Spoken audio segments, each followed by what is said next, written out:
শান্ত গতকালকে যেটা বলছিলেন যে প্রথম যে সাইকেলটা ছিল টেস্ট চ্যাম্পিয়নশিপের সেখানে বাংলাদেশ একটা ম্যাচও জিততে পারেনি, পরেরটাতে হয়তো বা দুটো, চারটি জিতেছিলাম, লাস্ট যেটাতে আমরা সাইকেলটা ছিল সেখানে 4টা ম্যাচ জিতেছিল। এরকম ধাপে ধাপে উন্নতি হচ্ছে।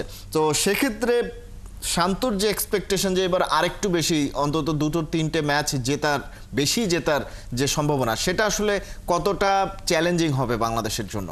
না, শান্ত যেটি বলেছেন যে এইবার সাইকেলটা কিন্তু নতুন যে টেস্ট সাইকেল আমরা যদি ধরি যে এটা 2025 থেকে 27, আই মিন 2 বছরে আমরা 12টি টেস্ট খেলবো, 6টি সিরিজ, 6টি ম্যাচ থাকবে আমাদের হোমে, 6টি অ্যাওয়েতে। তো এবার কিন্তু আমাদের ভারত এবং নিউজিল্যান্ড এই দুটো টিমের সঙ্গে আমাদের ম্যাচ নেই।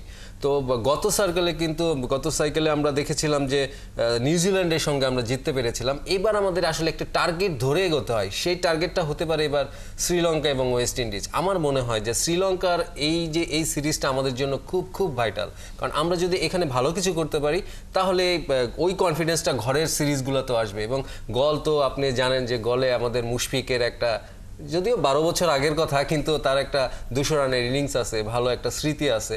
এবং শ্রীলঙ্কার সব সময় আমাদের সাথে মানে হেড টু হেড ওদের সাথে বেশ প্রতিদ্বন্দ্বিতা হয়, এটাই আশা করছি।